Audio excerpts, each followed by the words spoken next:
안녕하십니까. 역사 바로보기 시리즈 계속하도록 하겠습니다. 이번부터 몇 회는 주제를 고종을 위한 나라 대한제국이라는 제목으로 해보려고 합니다. 문제의 시발은 조선 통감 이토 히로부미가 취임하고 나서부터 대한제국의 황실 개혁을 하려고 했습니다. 대한제국의 황실 개혁을 공개적으로 거론한 것이 이토 히로부미의 조선 통감부였기 때문에 그 문제 제기부터 알아보고 계속해서 대한제국 황실에 어떤 문제가 있었는지 계속 알아보도록 하겠습니다. 1906년 3월 이토 히로부미가 통감으로 부임하면서 제시한 한국의 개혁과제, 즉 시정 개선이 있었는데 그 주요 항목 중에서 한 가지로 궁중에 관한 과제가 있었습니다. 통감 업무를 개시한 지 얼마 되지 않은 시기에 이토 히로부미는 대신들에게 황실과 정부의 구별을 확실히 확립해야 한다는 것이 자신의 뜻이라고 밝히고 행정부가 왕실의 영향권에서부터 독자적인 지위를 확보하게 할 계획이다 라는 점을 명확하게 전달했습니다. 이토는 메이지 유신에 이어진 일본의 국가 재조직 과정에서 1888년에 일본의 헌법을 기초했고 동시에 황실 전범도 기초를 한 책임자였습니다. 이토의 주도로 성립된 일본 헌법은 1889년 2월에 공포가 됐고 1890년에 시행됐습니다. 일본의 황실과 국가 그리고 정부의 관계를 확립해서 입헌군주제를 정착시키는데 이토의 판단력과 리더십이 큰 역할을 했습니다. 메이지 일본의 설계자라고 해도 될 정도의 일을 한 사람입니다. 일본에서 자신이 그런 개혁안을 주도했던 경험이 있기 때문에 한국에 와서도 정부와 공중의 관계를 정립하는데 어렵지 않게 접근할 수 있다고 생각한 거 아닌가 싶습니다. 대한제국으로서도 이토의 경험에 기초한 지혜를 빌렸다고 하면 더 나은 기회를 모색할 수 있었으리라고 생각합니다. 이미 통감의 지배를 받게 된 현실에서 그렇다는 뜻입니다. 이런 일을 한 사람이라고 하면 그 이토의 휘하에서 어떤 역할을 한 사람을 고문으로 위촉을 해서 개혁 과제의 자문을 받아도 좋을 만한 그런 인물이었습니다. 이토는 일본에서 더 이상 없는 거물이었죠. 고종은 이미 외국인을 주요 정부기관에 많이 채용을 하고 있었습니다. 대한제국 이전 조선부터 많은 외국인들이 고문으로 취업하고 있었습니다. 그럼 황실 개혁이 어떤 개혁을 의미하는지, 그 일은 왜 필요했는지, 어떻게 진행됐는지 알아야 할 필요가 있습니다.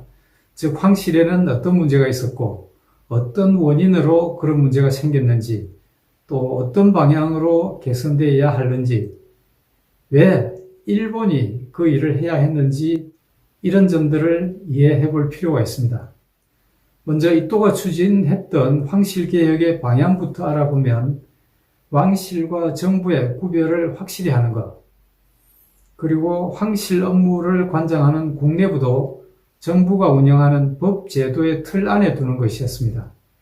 일본 정부는 이전부터 조선의 내정에 개입할 때 정부와 왕실을 구별하는 일을 중요한 과제로서 추진했던 적이 있습니다.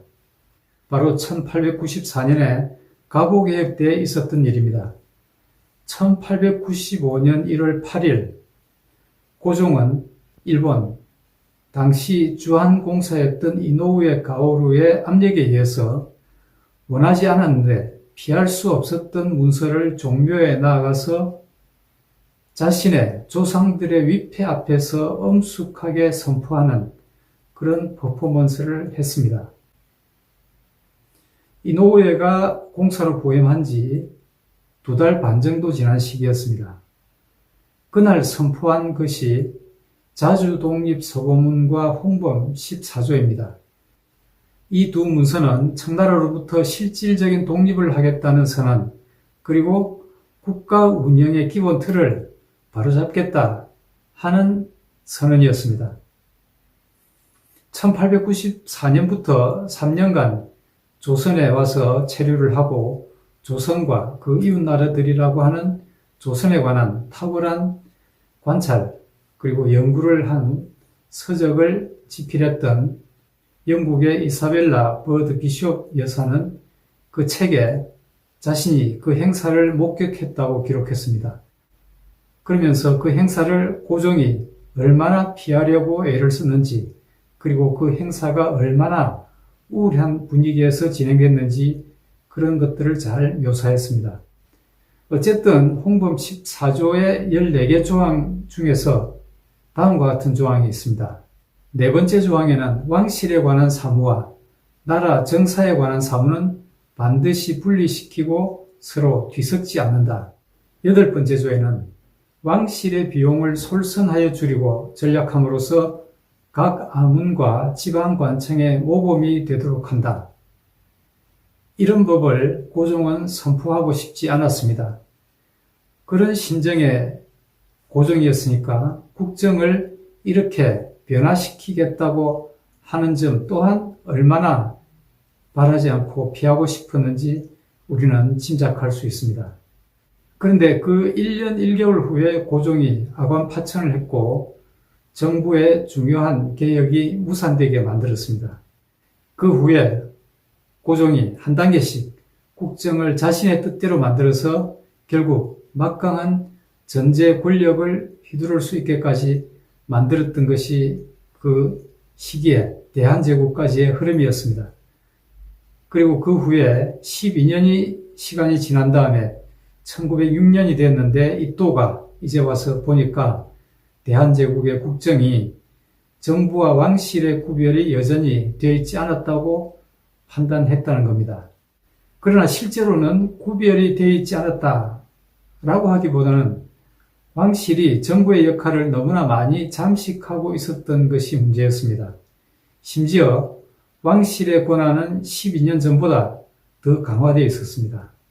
정부는 유명무실하거나 힘이 없어진 반면에 황실의 권력과 돈이 지나치게 집중되어 있었던 것이었습니다. 그러면 한국의 황실은 어떤 상태였기에 이또가 개혁을 하지 않으면 안 된다고 보았는지 그 점을 알아보겠습니다. 우선 이또가 제기한 공중문제로 한번 들어가 보겠습니다. 지금까지, 그 이전까지 대한제국 사람 아무도 건드리지 못했던 황실 문제를 이또는 날카롭게 지적했습니다. 황실은 자체적으로 거대한 재산을 보유하고 세금 징수 또는 이권 매각을 통해서 막대한 수입 원천을 갖고 있었는데 그러면서도 국고로부터 보조를 받고 있었습니다. 그 점을 이또는 지적했습니다. 이또는 이 문제를 거론하기 위해서 특별히 일본과 비교되는 하나의 예를 들어서 얘기를 풀어나갔습니다. 이 얘기는 1906년 8차 시정 개선 협의회 무렵이었다고 하니까 이또가 부임한 지 한 4, 5개월 정도 된 시기였다고 봅니다. 그때 대신들과 회의를 끝내고 간담회 성격의 자리였던 것 같은데 황태자의 결혼식 비용에 관한 예를 들었습니다. 이또는 이렇게 얘기했습니다. 일본에서는 황태자 결혼 당시의 경비가 35만 엔 정도 들었는데 그 경비를 국고에서 부담시키지 않고 전액을 황실에서 지출했다고 했습니다. 그런데 한국에서는 황태자의 결혼식 비용으로 125만 엔이 든다고 지적을 했습니다. 이 금액은 한국 육군의 1년 유지비에 해당하는 비용인데 그것을 황실 재정에서 지출하는 것이 아니고 국고 보조로 지출하는 것이 더욱 타당하지 않다고 지적했습니다. 참고로 일본의 다이쇼 천황이 될 황태자의 결혼식은 1900년에 있었습니다. 한국에서 순종이 될 황태자의 결혼식은 1907년 1월에 있었는데 순종은 이 결혼이 재혼이었습니다. 먼저 첫 부인과는 사별을 했었습니다. 그래서 일본과 대한제국의 황태자의 결혼식은 7년의 시차가 있었습니다. 이또가 이 지적을 하던 때는 1906년이었는데 이 시기에 순종의 결혼식이 준비되고 있었던 것 같습니다.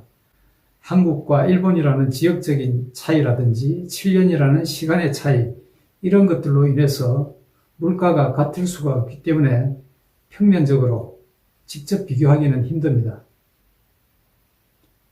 그래도 이또가 얘기한 이 수치가 사실이었다고 하면 단순 계산으로 혼사 비용이 3.5배가 더 들어갑니다. 그런 정도로 더 많이 들어가야 할 요인이 있을까? 표를 하나 만들어서 두 결혼의 비용 차이를 한번 비교해 봤습니다. 시기는 1900년과 1907년, 7년 차이, 예산은 3.6배, 자금 원천은 일본이 황실 부담, 대한제국이 국고 부담. 당시에 대한제국의 국가 예산이 1,300만 원 정도 됐습니다. 1년에. 그 1년 예산 대비 약 9.6%가 됩니다. 125만 원이. 1907년 4월에 국채 보상 운동이 일어났는데 그때 우리 국민들이 보상하자고 했던 차관 국채 잔액이 1,300만 원 정도 됐습니다. 이또가 통감으로 부임하면서 한국의 시정 개선을 위해서 차입하고자 했던 차관 1,000만 원이 포함되어 있던 금액입니다. 125만 원은 그런 금액에서 비교해 보시면 그 규모가 어느 정도인지 짐작할 수 있습니다. 한 남자의 결혼식, 황태자 한 쌍의 결혼식을 위해서 그만한 돈을 국가 예산에서 투입해야 된다. 이해가 잘 안 됩니다. 두 나라의 국력 차이도 있고 두 나라의 예산 규모의 차이도 있습니다. 그런 것까지 비교해보면 대한제국에서 일본의 3.5배 정도의 비용을 쓴다 하는 것은 더더구나 이해가 되지 않는 부분입니다. 한국에서는 그것도 국가 예산에서 부담을 했다고 하는 게 더 문제가 아닐 수 없는데 황실이 사사로운 개인 재산 정도, 사유 재산 정도를 보유하는 그런 규모였다면 황실의 운영비를 국가 예산에서 보조하는 것도 충분히 있을 수 있는 일이라고 봅니다. 왕실은 국가의 한 기관이 될 수 있으니까요. 그런데 대한제국, 황실은 그 재산도 어마어마했을 뿐만 아니고 매년 시시각각으로 들어오는 수입도 어마어마한 규모였습니다. 그 규모가 어느 정도 되는지는 다음 기회에 말씀드리도록 하겠습니다. 황실은 국가 소유가 되어야 할 재산, 그리고 국가 재정으로 들어가야 할 수입을 차지했었습니다. 그 관리를 위해서 방대한 조직의 국내부라는 조직을 또 운영하고 있었습니다. 이 또는 이와 같은 황실의 재산과 예산, 지출 등의 문제를 개선하지 않으면 안 될 것으로 본 것 같습니다. 왜 한국인들은 스스로 이런 문제를 깨우치고 대처하지 않고 있다가 외국인이, 특히 일본인이 손을 대도록까지 왔든지 그것이 이해가 안 되는 대목입니다. 앞으로 계속해서 대한제국 황실에 어떤 문제가 있었는지, 이 국내부라는 조직이 얼마나 방대하고 얼마나 많은 돈을 주물렀는지 알아보도록 하겠습니다. 오늘은 여기까지 하겠습니다. 감사합니다.